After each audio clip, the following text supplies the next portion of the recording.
यहां कौन हीरा का परखदार? दो चीजों का परखदार दुनिया में मिलना कठिन है। और फिर निवेदन करूंगा, हीरा का परखदार तो मिल सकता है, पर तुम्हारी दिल की पीड़ा का परखदार मिलना बहुत कठिन काम है। दुनिया का सबसे कठिन काम है जो पीड़ा को परख है। हीरा का परखदार फिर भी मिल सकता है, बता सकता है 50,000 का है, 1 लाख का है, 10 लाख का है, पर दिल की पीड़ा कौन समझे? दिल की पीड़ा को जो समझ जाए तो समझ लेना कि दुनिया का सबसे बड़ा जोहरी है जो अपनी पत्नी के दिल की पीड़ा को समझता है, पति के दिल की पीड़ा को समझती है, बच्चों के दिल की पीड़ा समझती है, सास के दिल की पीड़ा समझती है, सास बहू के दिल की पीड़ा समझती है, ससुर के दिल की पीड़ा समझती है, ससुर अपने बच्चों के दिल की पीड़ा समझता है। ये पीड़ा को समझने वाले बहुत कम मिलेंगे। इसको समझना बहुत कठिन।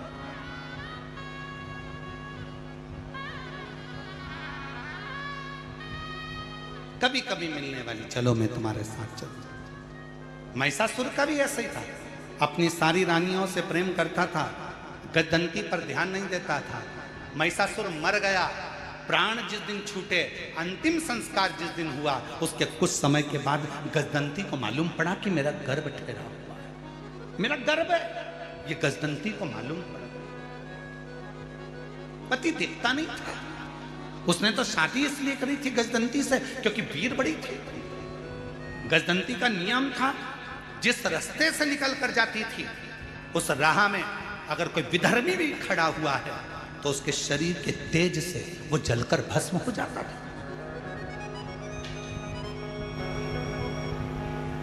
एक सातित्ववान पतिव्रता, धर्म का पालन करने वाली, पति को परमेश्वर मानने वाली एक स्त्री का सातित्व बड़ा तीव्र होता है, बड़ा।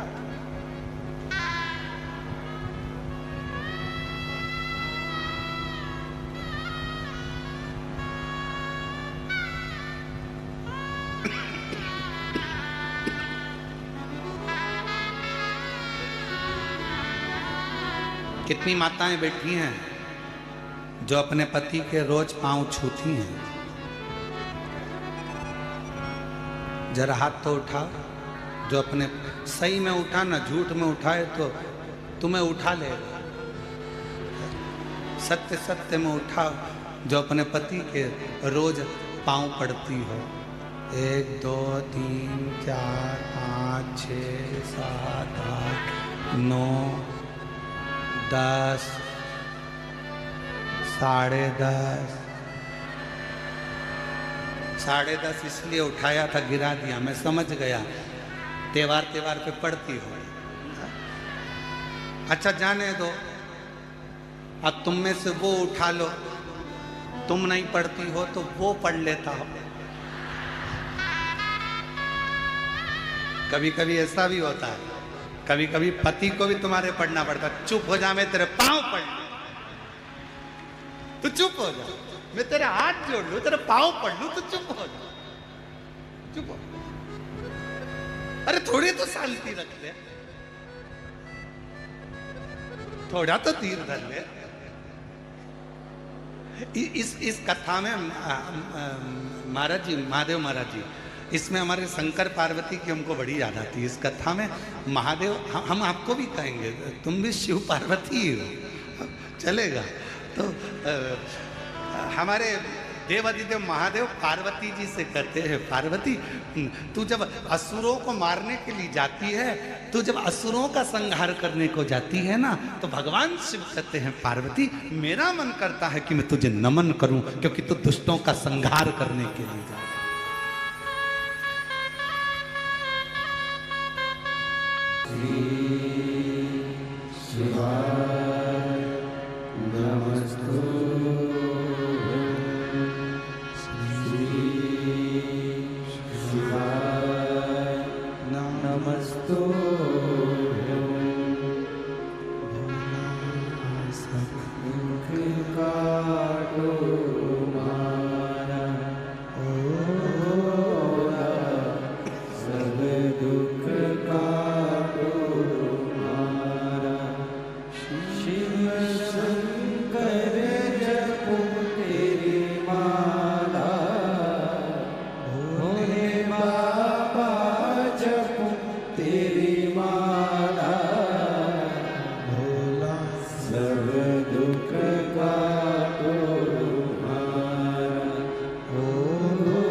देवादिदेव महादेव भगवान शिव, भगवान शंकर,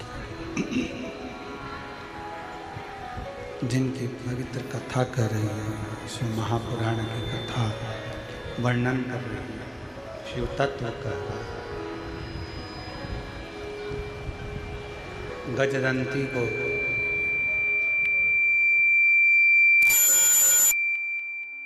असुर देखता भी नहीं था और वो गजदंती अपने पति के जाने के बाद बहुत विलाप करती है।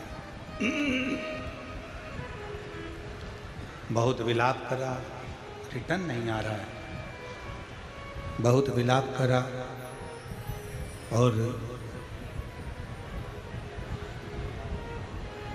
गर्भस्थ बच्चा है। गजदंती की शिव भक्ति इतनी ज्यादा थी कि उस शिव भक्ति के कारण गजदंती ने अपने बच्चे को जन्म दिया।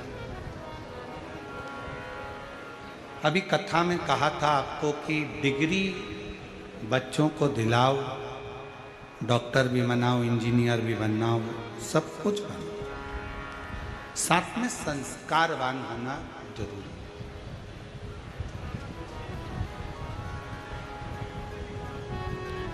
मैं श्री महादेव महाराज जी को इस बात के लिए साधुवाद दूंगा कि आपके बच्चे डॉक्टरी की पढ़ाई कर रहे हैं और एक नहीं तीनों। और शंकर जी की ऐसी कृपा, नीट एग्जाम क्लियर करना, MBBS करना, पढ़ाई करना, उसके साथ में संस्कारों से भी आपने अपने बच्चों को पोषित किया। और ये आज के समय के लिए दुनिया की सबसे बड़ी चुनौती है महाराज, कि आज की शिक्षा प्रणाली के साथ में अपने घरों के संस्कार बच्चों में होना जरूरी है।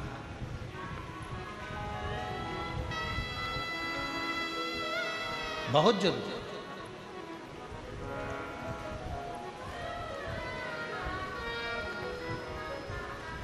अपने कुल में, अपने घर में जो संस्कार हैं अपने बच्चों में, वो होना चाहिए। गजदंती शिव पर आश्रित रहते थी। महिषासुर की पत्नी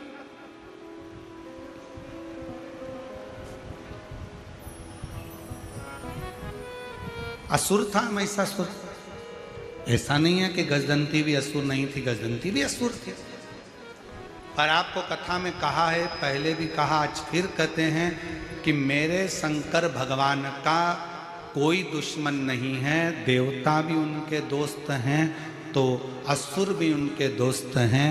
मेरे शंकर भगवान के गंधर्व, अप्सरा, किन्नर, नाग, पशु, पक्षी, जानवर, जीव, जंतु, मनुष्य, जितने भी संसार में जो भी हैं, शिव का कोई द्रोही नहीं है। शंकर भगवान के सब अपने खुद के परिवार वाले लगते हैं, इसलिए शंकर उनको अपना एक अंग मानकर चलते।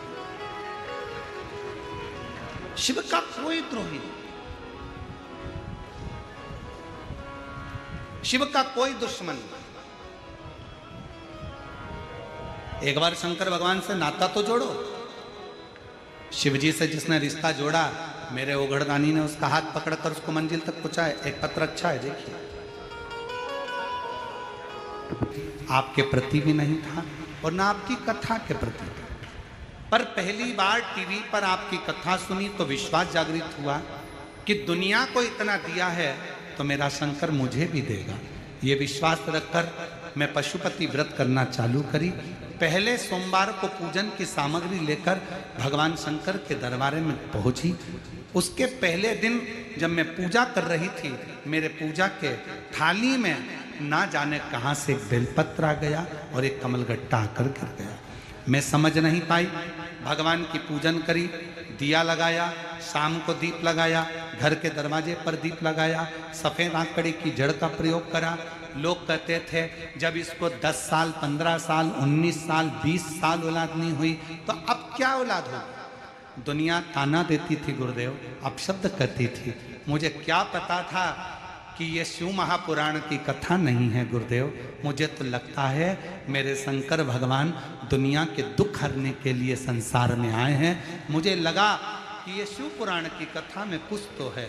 भगवान की कृपा हुई और बाबा की कृपा से 20 साल के बाद डॉक्टर भी आश्चर्य में है, मेरे घर में पुत्र रत्न की प्राप्ति हुई। मैं बाबा को प्रणाम करने के लिए यहाँ आई हूँ। बेटे का फोटो लगाया है।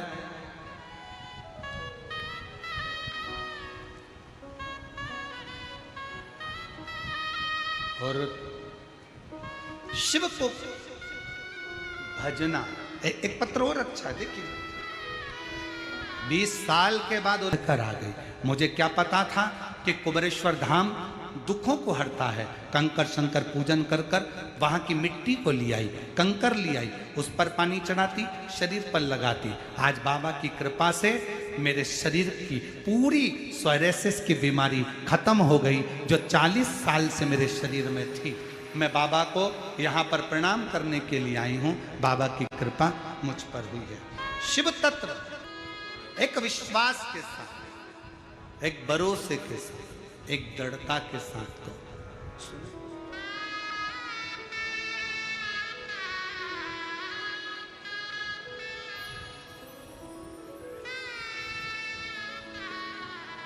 शिव कथा कह रही है। भगवान शंकर का चरित्र कह रहा है। गजंती ने अपने पुत्र को जन्म दिया। गजासुर असुर है, राक्षस है, राक्षस प्रवृत्ति की है, पर भीतर शिव समाया हुआ। शंकर कोई नहीं माने मत मान।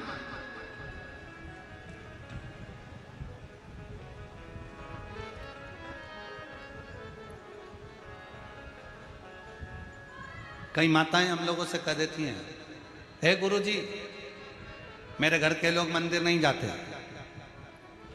मैं अकेली जाती हूं। गुरुजी मेरी जेठानी तो शंकर जी को मानती नहीं, मैं अकेली मानती हूं। गुरुजी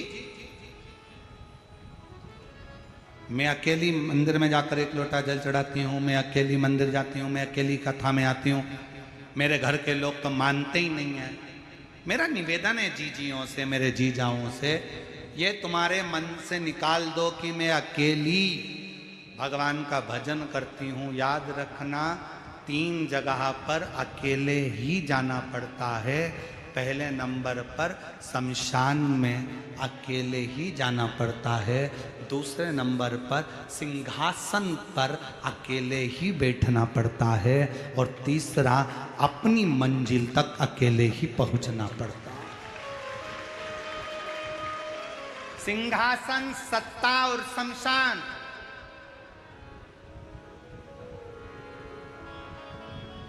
प्रधानमंत्री की सीट एक ही है, राष्ट्रपति की सीट एक ही है, मुख्यमंत्री की सीट एक ही है, विधायक की सीट एक ही है, अध्यक्ष की सीट एक ही है। उपाध्यक्ष हो सकते हैं, सह मुख्यमंत्री हो सकते हैं, परंतु जो मूल गादी, सत्ता, सिंहासन और शमशान, 3 जगह पर कोई नहीं होगा। तुम अकेले, कोई नहीं। ये निकाल दो मन से कि मैं अकेली भगवान का भजन करूं। उस बहन से पूछो जिसके यहां 20 साल तक औलाद नहीं, और वह पत्र में लिखती है सब दूर से निराशा थी। हर एक व्यक्ति ने यही कहा था कि मैं मां नहीं बन सकती, पर मैंने टीवी पर कथा सुनी और विश्वास किया। जब दुनिया को दे सकता है तो क्या मेरा महादेव मुझे नहीं दे सकता। पशुपति व्रत सियोर वाला महाराज कहता है कि एक पाशुपत्य अस्त्र राम जी के पास था, एक पाशुपत्य अस्त्र भगवान कृष्ण के पास था। और पाशुपत्य अस्त्र को लेना सरल नहीं है, पर पाशुपत्य अस्त्र की जगह पर कलयुग में पशुपति व्रत करना सरल है। उसको कर कर अपनी मंजिल तक पहुंचा जा सकता।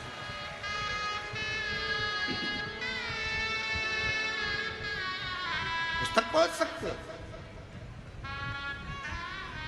आप। उस मंजिल तक पहुंचने के लिए आपको केवल अपने विश्वास को दृढ़ करना पड़ेगा। मुझे मना कर दिया, सबने कह दिया संतान नहीं होगी, 20 साल निकल गए, पर भरोसा नहीं छोड़ा, विश्वास नहीं छोड़ा, दृढ़ता नहीं छोड़ी।